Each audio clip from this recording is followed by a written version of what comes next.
Our next question, Jim, is one that we heard from a lot of different people. So let me ask you, we've talked so much about WrestleMania happening this year, 2 nights. Now we know it's going to be pre-taped. Vince McMahon did not postpone it, did not cancel it, did not move it to the summer.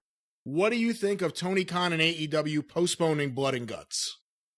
Well, we said this last week on one of the programs. You can't have that match with no people. That would be insane. Think in an empty building, taking a guy's face and ramming it in the fucking steel cage and fucking blood spurting everywhere. And if they don't have blood and guts, they're pretty fucking stupid. You can't have a War Games style match or something that requires that level of brutality and animosity and etc. without people. And besides that, as we mentioned, they had sold more tickets. That was going to be their record crowd, or at least tied with their Chicago record or whatever in Newark for that match live. They got to go back to Newark sometime after this whole thing's over with. And those people in Newark are going to want to see the fucking Blood and Guts. So I think they should save it for that.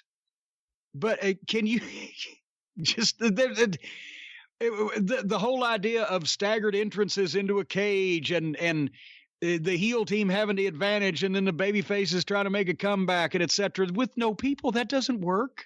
So no, they were never going to do that. I can't believe anybody ever seriously considered doing a War Games match in an empty building, much less Cody, who would know better than anybody. And this is his daddy's baby. Give credit where credit's due. I mean, we're only a week into this, but Tony Khan and AEW have handled this real life situation, this global crisis, a lot better than Vince McMahon has. Well, that's because I guess they've been out in public. Bruce Pritchard, this one true thing Bruce used to say, he said Vince hadn't been to the grocery since 1984. And that's it. He doesn't go out in public anyway. He's out in public when his limo is taking him from the office to the plane. He does nothing but work. He does nothing for enjoyment.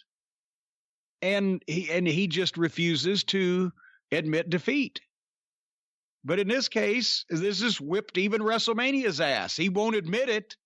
I can't imagine what this is going to... Are we going to watch this, by the way? Well, luckily they're breaking it up over 2 nights instead of one big 6-hour pay-per-view Well, that's what I did the last time I watched it anyway, because I taped it and broke. But we should mention, you're setting me up in the upcoming future, as in less than 24 hours now with the WWE Network. And we are going to, in the midst of all of this, since we can't watch a lot more empty arena matches, and it's not fair to grade a lot of these people.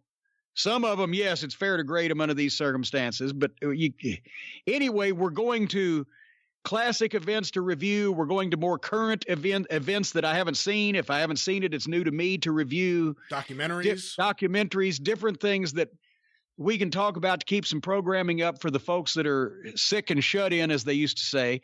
You know, I always prayed that when I was a kid, I always hoped and prayed that more people would get sick and shut in their house, because that's the only way we got a main event on television. Do they even say that anymore for the sick and the shut-ins? No. Are you old enough to even remember that? I've only heard you say it. Yeah. That's right. Back that was a TV thing in the 50s and 60s and early 70s. You didn't get main event matches on television. You got the studio show, or you got squashes, you got whatever. And you got tapes of main events from the arenas, but not the whole thing.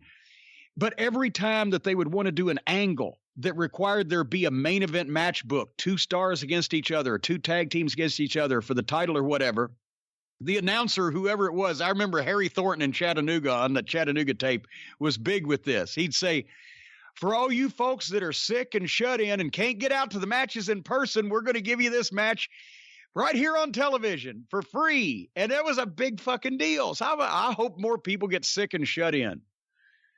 But anyway, we're going to be doing that. Well, on the experience, the drive-through, and on the new Patreon, there's going to be more stuff added.